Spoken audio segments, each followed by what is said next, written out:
Today we'll learn how to ensure that the mouse is showing up when you do screen recording on Filmora. So first let's go to this record section and then go to record PC screen. So this is the one you use for recording. Click it here. Once you clicked it, you will be able to see this.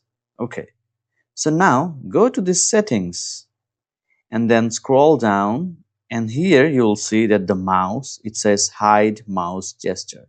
So you have to remove this. So once you toggle it off, it will show up when you do screen record using the Filmora.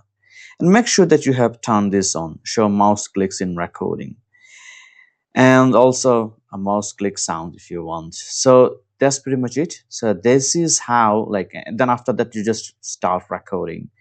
So if you do it this way, your mouse will show up on the video that you're recording using the Wondershare Screen Recorder.